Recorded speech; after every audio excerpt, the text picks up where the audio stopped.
پکارو یا رسول اللہ یا حبیب اللہ۔ عید میلاد النبی ہے کیا سہانا نور ہے، آ گیا وہ نور والا جس کا سارا نور ہے۔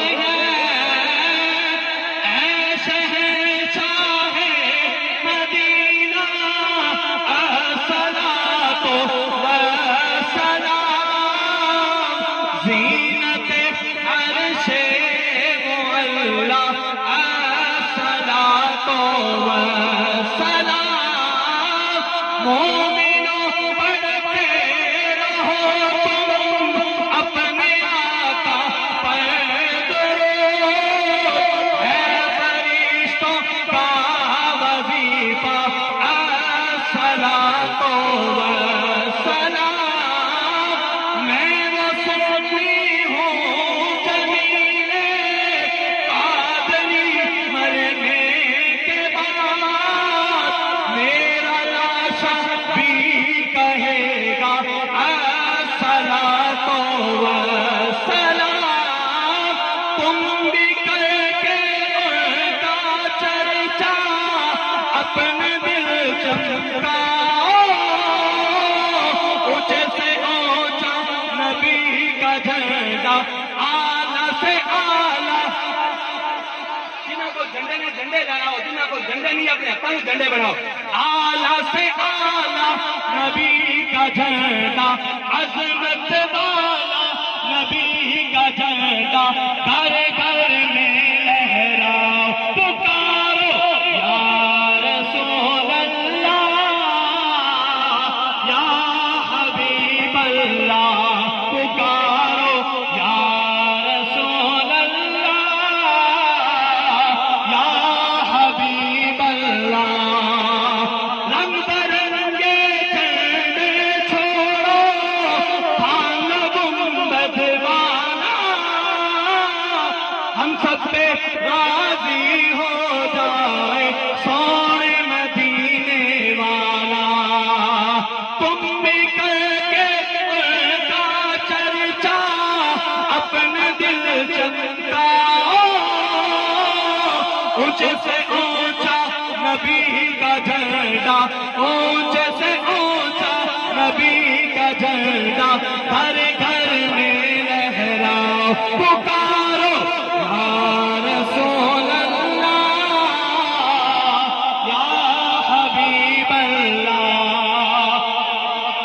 پیش حق معدہ شفاعت سناتے جائیں گے، آپ روتے جائیں گے، ہم کو ہنساتے جائیں گے۔ باغ رحمت میں محمد مسکراتے جائیں گے، پھول رحمت کے جڑیں گے ہم اٹھاتے جائیں گے، اور حشر تک ڈالیں گے ہم پیدائش مولا کی گود، مثل بارش نجد کے قلعے گراتے جائیں گے۔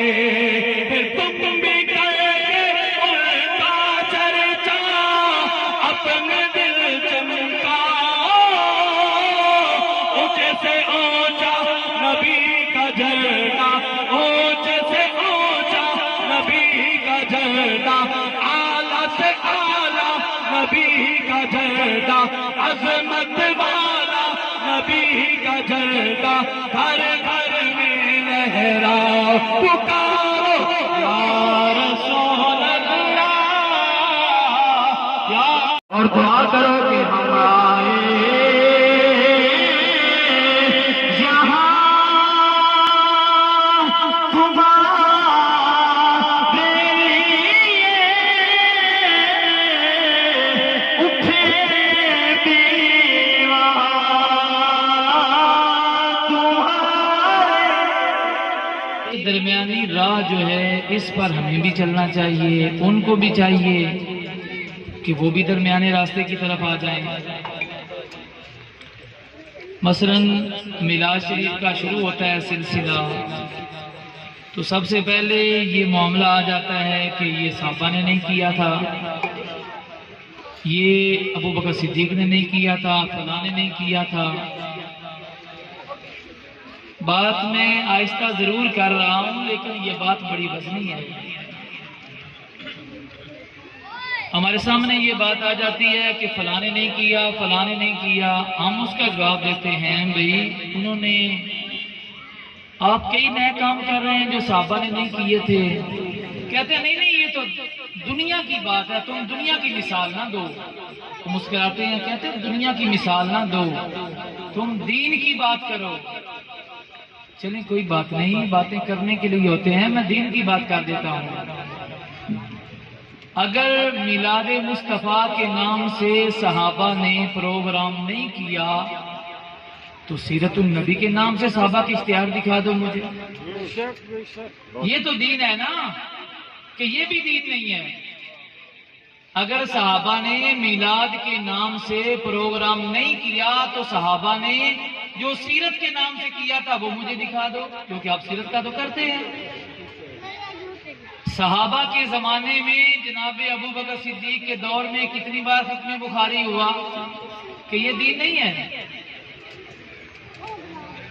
یہ بتانا آپ نے ہے دین ہے کہ نہیں، یہ آپ نے ہی بتانا ہے، یہ آپ کے ذمے ہے۔ وہ کہتے ہیں جی دین کی بات کرو، میں دین کی بات کر رہا ہوں، یہ میں نے صرف 2 مثالیں دی ہیں، صرف 2، یہ درجنوں مثالیں میں ابھی بیان کر سکتا ہوں، اس لیے ذرا نرمی اختیار کریں۔ بدعت کا فتویٰ کفر سے پہلے بریک ہی نہیں لگتی، خدا دا واسطہ جے کسی مسلمان بھی ران دیو۔ ہم کسی پر فتویٰ نہیں لگا رہے، ہم کہہ رہے ہیں راہ اعتدال پر چلو، ایک درمیانی راستے پر چلو۔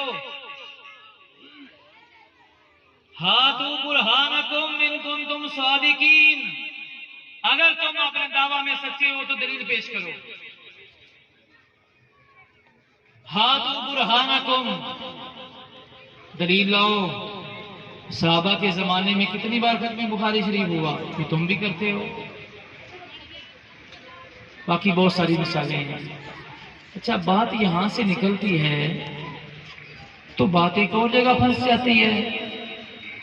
وہ کہتے ہیں جی قرآن میں ذکر نہیں ہے، حدیث میں ذکر نہیں ہے، عید الفطر کا ذکر ہے، عید الاضحیٰ کا ذکر ہے، پوری بخاری میں تیسری عید کا ذکر نہیں ہے، میلاد کی عید دکھاؤ۔ ہمارے لیے تو نئی مصیبت کھڑی ہو جاتی ہے۔ جب اس پر بات آتی ہے تو کچھ لوگوں کا حافظہ کمزور ہوتا ہے، انہیں معجون تو خدوس کھانی چاہیے تاکہ کچھ حافظہ بہتر ہو۔ ابھی یہ آج 29 تاریخ ہے، ابھی 23 ستمبر گزرا ہے۔ 23 ستمبر کو موجودہ سعودی حکومت جو ہے، سعودی خاندان، اس نے حجاز مقدس پر قبضہ کیا تھا۔ اس قبضہ کی وہ عید مناتے ہیں، اس کا نام ہے عید الوطنی۔ ابھی یہ 6-7 دن پہلے، ابھی 6 دن پہلے گزری ہے۔ اس کی خوشی میں انہوں نے مسجد حرام میں بھی جھنڈے لگائے ہیں۔ اچھا میرا سوال یہ ہے کہ بخاری میں، مسلم میں، فقہ کی کتابوں میں اگر عید الفطر، عید الاضحیٰ کے علاوہ تیسری عید، عید میلاد کا ذکر نہیں ہے تو یہ جو تم عید الوطنی مناتے ہو یہ دکھا دو، اس کا کہاں ذکر ہے؟ بات توجہ سے سننا ذرا، یہ عید الوطنی کہاں سے آ گئی تیسری عید؟ آؤ صحابہ کے زمانے سے اس کی مثال پیش کرو۔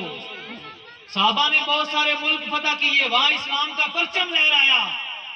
کیا اسلام کا پرچم لہرانے کے بعد صحابہ نے وہاں عید الوطنی منائی؟ اس کا ثبوت پیش کرو۔ ہاتھوں برہانکم ان کنتم صادقین، اس کی دلیل پیش کرو۔ حضرت شاہ صاحب موجود ہیں، آپ بھی خطاب فرمائیں گے. میں اس لیے بات کو انتہائی مختصر کر رہا ہوں. ابھی بات یہاں بھی ختم نہیں ہوئی. ابھی اس کام کو اچھا، وہ بادشاہ جو ہے نا سعودیہ کا سلمان، وہ بیمار ہو گیا. اس کی صحت کے لیے وہاں لوگوں نے جو میلاد کو شرک کہتے ہیں، انہوں نے وہاں اس کے بورڈ لگائے، بڑے بڑے فلیکس لگائے. اوپر سلمان کی تصویر ہے، نیچے لکھا ہوا ہے عافیتوں کا عیدنا. اس کے ثبوت میرے پاس موجود ہیں. وہاں لکھا ہے عافیتوں کا عیدنا، کہ اے بادشاہ سلامت، آپ کی صحت سلامتی ہماری عید ہے. اچھا، اس کی ذکر ملتا ہے کہیں؟ ہم تو پھر بھی اس کا جواز پیش کر دیں گے، لیکن بات پر شرک کا فتویٰ نہ لگاؤ، راہ اعتدال پہ آ جاؤ، کوئی درمیانی راستہ نکالو، کسی کو مسلمان رہنے دو. اچھا، بات جب یہاں پہنچتی ہے پھر ایک اور مسئلہ کھڑا ہو جاتا ہے. جب میلاد شریف کا مہینہ آتا ہے، وہ غریب کی بچی جس کی پورا سال شادی نہیں ہوتی، وہ آ جاتی ہے، وہ ضد کر بیٹھتی ہے. تو کہتے ہیں جی اس غریب کی بچی کی شادی کرو میلاد کے پیسوں سے. ہم کہتے ہیں دست بستہ عرض کرتے ہیں جناب علی، یہ غریب کی بچی بڑی ضد کرتی ہے، ضدی بچے کی بات نہیں ماننی چاہیے، اس کی ضد کا علاج کروانا چاہیے. یہ غریب کی بچی جو ضد کر رہی ہے، یہ پورا سال ضد کیوں نہیں کرتی؟ جب ایک بندہ 12 لاکھ روپیہ خرچ کر کے نفلی حج کے لیے چلا جاتا ہے، یہ بچی اس وقت ضد کیوں نہیں کرتی کہ تم نے حج کر لیا تھا پچھلے سال، اب نفلی حج ہے، اب اس سے میری شادی کر دے. جب ایک بندہ 5 مرلے کے مکان میں گزارا کر سکتا ہے، یہ بندہ 2 کنال میں اپنا محل بناتا ہے، اس وقت وہ ضد کیوں نہیں کرتی؟ بندہ 15-20 لاکھ کی گاڑی میں گزارا کر سکتا ہے، یہ بندہ 1.25 کروڑ کی گاڑی لے کر آ جاتا ہے، وہ اس وقت ضد کیوں نہیں کرتی؟ بہت بڑا اجتماع رائے میں ہو جاتا ہے، یہ بچی اس وقت بھی ضد کرے. اس بچی کو سمجھاؤ کہ صرف میلاد کے وقت پر ضد نہ کیا کر، ضد اچھی نہیں ہوتی. اس بچی کو شاہ صاحب موجود ہیں، شاہ صاحب سے دم کرواؤ، ضد چھوڑ دے گی بچی. اس بچی کو دم کرواؤ، شاہ صاحب سے تعویذ لے کر دو. میں بھی عرض کرتا ہوں یہ بچی ضد چھوڑ دے جو میلاد کے پیسوں سے شادی کرنا چاہتی ہے. کہ میلاد پر کتنا خرچ کیا بندے نے؟ ایک بندہ جھنڈا لے کر آیا، اس کا جھنڈا 100 روپے کا آ گیا، بیج لیا 70-80 کا بیج آ گیا. اب 170-80 سے اس کی شادی ہو جائے گی؟ اگر اتنی سے ہو جاتی ہے سارے دے دیتے ہیں، میں بھی دے دیتا ہوں، جو میرے حصے میں آتا ہے شادی کر لیں. لیکن اس کو کہو ضد نہ کرے. اور موقع بہت سارے ہیں ضد کرنے والے. آپ جو خلاف شرع کام کرتے ہیں، میں آپ سے بھی عرض کرتا ہوں آپ چھوڑ دیں خلاف شرع کام. میلاد کے نام پر اگر کوئی ذمہ دار ہمارا آپ کی کوئی بھی حمایت نہیں کرتا، جو خلاف شرع معمولات ہیں جن کی وجہ سے میلاد شریف کا ماحول ڈسٹرب ہے، خدا را یہ کام چھوڑ دیں. آپ کا جاننے والا کوئی بھی کرتا ہے، آپ اس کو سیرت طیبہ کی طرف لے کر آئیں. یہ کام چھوڑ دیں، یہ بدنامی کا باعث ہے. کیسی محبت ہے، خلاف شرع کام کرے اور محبت ہو جائے. اس لیے جب کوئی عید میلاد النبی کا ثبوت اس انداز میں مانگے کہ اس کا فقہ میں ذکر نہیں ہے، اس کا حدیث میں ذکر نہیں ہے، اس سے پوچھو جو 23 ستمبر کو سعودیہ عید الوطنی مناتا ہے اس کا ثبوت پیش کرو. جو تمہارا استاد ہے، جو تمہارا مرشد ہے، تم اس کا ثبوت پیش کرو. جس کے ریالوں پر تم یہ سارے دعوے کرتے ہو، جس کے ریالوں پر پلنے کے بعد یہ سارا فتنہ فساد ہوتا ہے، اس کی عید الوطنی بھی ثابت کرو اور اس کا عافیتوں کا عیدنا یہ بھی ثابت کرو.